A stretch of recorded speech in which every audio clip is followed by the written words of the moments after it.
Hello guys, तो आज हमारा डे 3 है, नो डे 4, हाँ डे 4 है हमारा 50 डेज DS चैलेंज का। तो इसमें आज हम जो क्वेश्चन करेंगे वो है मिडल एलिमेंट फाइंड करना है हमें, मिडल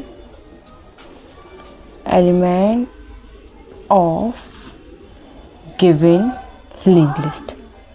ये ना बहुत इजी सा है, मतलब इसकी दो अप्रोच हैं और दोनों ही मुझे जो लगता है वो बहुत इजी है, मतलब हार्ड नहीं है। तो खुद सोचो, अभी तक हम जैसे बेसिक अपना पढ़ते हुए आए थे, मैथ वगैरह हम पढ़ते थे, हमें मिडल एलिमेंट फाइंड करना, तो हम क्या करते थे, उसका फॉर्मूला था हमारा, क्या था, ये जो मिडल एलिमेंट होगा वो क्या होगा, मिडल एलिमेंट होता था n/2 + 1। ये हमारा फॉर्मूला होता है मिडल एलिमेंट का, मैथ में पढ़ा होगा बेसिक मैथ में। n क्या होता है, number of element, number of element link list में नंबर ऑफ एलिमेंट मतलब नंबर ऑफ नोड। और मैंने आपको क्वेश्चन कराया था find the length of the given link list, ये रहा जो मैंने कराया था ना, कि हमें वो ये जब तक नल ना हो जाए तब तक हमें जो है टाइम काउंट प्लस करते रहना और टाइम को आगे बढ़ाते रहना है, ठीक है। और ये भी बताया था कि हमने काउंट पहले क्यों लिया, हम बेसिकली ऐसे नॉर्मल करेंगे ना, सी रे पेन पहले गिना 1, फिर आगे बढ़ गए 2, आगे बढ़ गए, अब 3, फिर आगे बढ़ गए 4, आगे बढ़ गए, ऐसे करते हैं। तो ऐसी नॉर्मल अप्रोच थी, ठीक है। तो अब देखो सिंपल सी बात है, अब तुम लोग जो है वो तो फाइंड कर ही लोगे length of the link list इसी कोड से।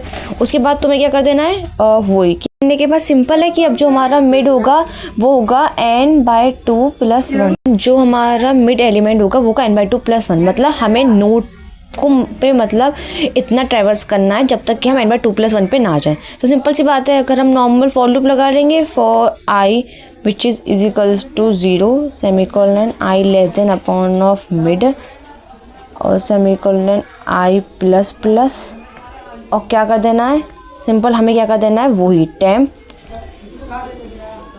Equals to temp of next, ठीक है।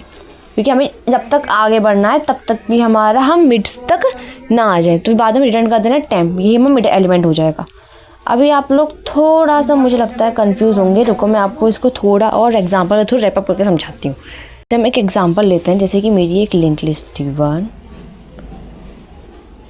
2 3 4। अब इसमें देखते हैं हमें नंबर ऑफ नोड कितने हैं, 1 2 3 4 5। ये तो लेंथ फंक्शन जो मैंने कोड बताया था आपको डे 1 पे, उससे तुम फाइंड कर लोगे। तो 5 है, तो हमारा मिड एलिमेंट कौन सा होगा, 5/2 + 1। 5/2 के 2.5 2 लेंगे, 2 + 1 कितना होगा 3, क्योंकि हम इंटू लेते हैं, अगर 2.5 + 1 करेंगे तब भी 3.5 हो जाएगा, हम 3 लेंगे, ओके। तो अब देखो हमारा 3 है, 1 के जो भी हमारा मिड एलिमेंट होगा वो इस फॉर्मूले से n/2 + 1 से फाइंड हो जाएगा। अब मैंने लूप आपने देखा कि 0 से क्यों चलाया, क्योंकि मैं नॉर्मली 1 से चला सकते थे, लेकिन जब 1 से चलाते तो हमें =2 का साइन लेना पड़ता। अब देखो 0 था, यहाँ पर आया, ठीक है।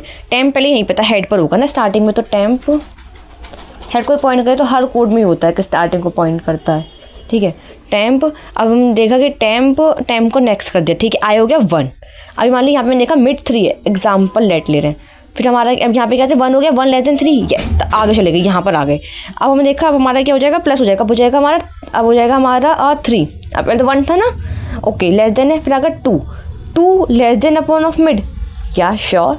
तो जैसे फर्स्ट में यहाँ पर था, यहाँ से यहाँ गया 1 2, तो ये 2 बार चलना चाहिए हमारे लूप के अकॉर्डिंग। तो हमने देखा एक बार गया, टेम्प का नेक्स्ट यहाँ आया, ठीक है, यहाँ पे आई हो गया 1, फिर 1 लेस देन ये, 2 लेस देन ये, हाँ, तो हमारा आई 1 से स्टार्ट हो रहा है, देखा ना। तो हम आई 1 से स्टार्ट करेंगे, 1 था यहाँ पर था, कि पहले ये वाला नोट तो काउंट होगी ना, 1 टेम्प नेक्स्ट, यहाँ पे आया 1 प्लस करके 2 गया, 2 लेस देन 3, यस, तो ये 2 थी, टेम्प फिर से आगे चले गया, अब हो गया, अब क्या हो जाएगा, यहाँ पे हो जाएगा 3 लेस देन 3 नहीं, तो हमारे यहाँ पे आ जाएगा, यहाँ पे भी आएगा, उसको हम रिटर्न टेम्प को रिटर्न कर देंगे। अगर हम 0 से कर तो गलत हो रहा था, पर क्योंकि हम ना मतलब फर्स्ट नोट से स्टार्ट कर रहे हैं ना हम टेम्प को, तो इसको तो गिनना पड़ेगा ना। तो बस ये सिंपल सी अप्रोच है, ये मैथ का नॉर्मल फॉर्मूला था, आप लोगों को पता ही होगा, और लूप लगाया सिंपल। टाइम कॉम्प्लेक्सिटी अगर देखी जाए तो देखो इसकी बिग ऑफ 2n हो जाएगी, क्योंकि हमें एक तो लेंथ फाइंड करनी पड़ी, उसमें n जाएगी टाइम कॉम्प्लेक्सिटी, और इसमें चली जाएगी। तो मैं आई थिंक ये पूरा समझ में आया होगा। 2 ही चीज़ याद करनी है कि हमें मिड का तो फॉर्मूला में पता ही है, पढ़ता रहे हैं बेसिक से बचपन से, n/2 + 1 वही, और हमें n कैसे फाइंड करेंगे उसका बताया था code, find the length of the link list, बस उसी को फाइंड करके फिर ये लूप लगा देना है। आई हमेशा 1 से स्टार्ट करें, क्योंकि हम टाइम को हेड से ले रहे हैं, तो हमें इसको गिनना पड़ेगा, तभी हम आगे जाएंगे। तो बस TC बिग ऑफ 2 हो जाएगी। Thank you so much.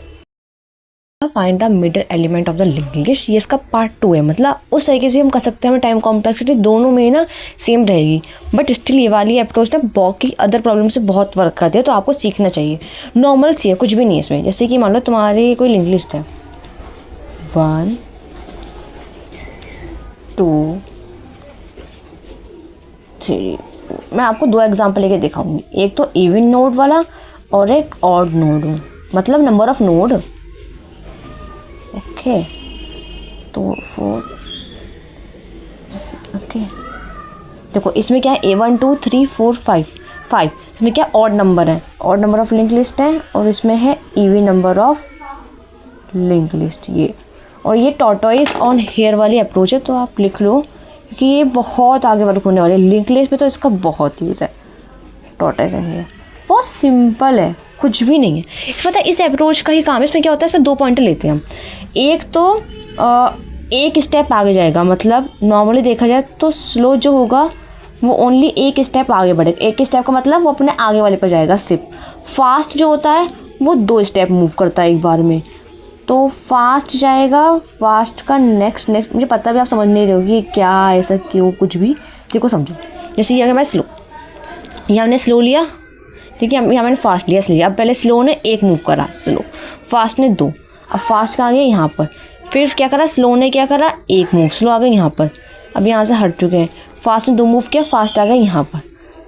अब आप देखो फास्ट, ठीक है, अब यहाँ पर फास्ट का नेक्स्ट क्या है, नल है, और जहाँ पे हमारा स्लो है वो है मिडिल एलिमेंट। मिडिल एलिमेंट देख रहे हो ना, ये मिडिल एलिमेंट है। अब इसमें देखो स्लो फास्ट, स्लो ने 1 मूव किया और फास्ट ने 2, यहाँ से हट गए। स्लो ने 1 मूव किया, स्लो आ गया यहाँ पे, और फास्ट ने यहाँ आया, स्लो यहाँ आया। स्लो ने मूव किया तो यहाँ आया, फास्ट ने 2 मूव किया, फास्ट बाहर चला गया, मतलब fast equal to null. Fast का नेक्स्ट नहीं है, फास्ट ही नल हो चुका है, समझ रहे हो। तो अब स्लो हमारा जहाँ पॉइंट कर रहा है वो मिड है। हम बोल सकते हो कि ये भी मिड हो सकता है कि यहाँ पे इवन नंबर ऑफ नोट्स है ना, तो ये दोनों में, पर लेकिन हम हमेशा कौन सा लेते हैं, लास्ट वाला जो भी होता है ना मिड, उसको लिया जाता है आंसर में, ठीक है।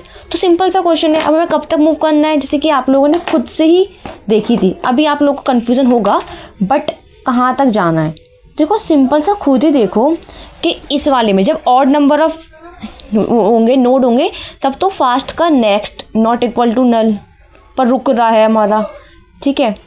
और फास्ट इक्वल टू नल मैंने क्यों लिए बताती, क्योंकि बट जब इवन नंबर ऑफ नोड होंगे तो फास्ट इक्वल टू नल होगी, तब वहाँ रुक जाना चाहिए, तो हमारा मतलब स्लो आ जाएगा मिड पर, ऐसा। तो और ये होना चाहिए कि फास्ट का next not equal to null, क्योंकि ये तो हमें क्वेश्चन में नहीं देगा ना। इसमें से जो भी कंडीशन फुलफिल हो जाए, जहाँ पे भी स्लो आएगा रिटर्न कर दो, वही मिडिल एलिमेंट है। पहले वही कि यहाँ पे स्लो नेक्स्ट और फास्ट का नेक्स्ट और नेक्स्ट, बस ये करते रहो, एंड में रिटर्न कर दो क्या, स्लो ही हमारा मिडिल एलिमेंट है। और स्टार्टिंग में क्या पॉइंट कर लो कि जो हमारे ये फास्ट है और जो ये स्लो है, ये स्टार्टिंग में तो हेड को पॉइंट करेंगे ना, हेड को पॉइंट कर रहे हैं। सिंपल सा क्वेश्चन, TC इसकी हो जाएगी, हमारी बिग ऑफ n हो गया क्वेश्चन। आई होप आप लोगों को समझ में आएगा। बहुत इजी क्वेश्चन था, कुछ भी नहीं था इसमें, बस स्लो फास्ट का कंसेप्ट है। बाकी fast equal to null, fast next equal to null, क्योंकि ये होगा हमारा इवन पे, ये होगा हमारा ऑड पे, सिंपल।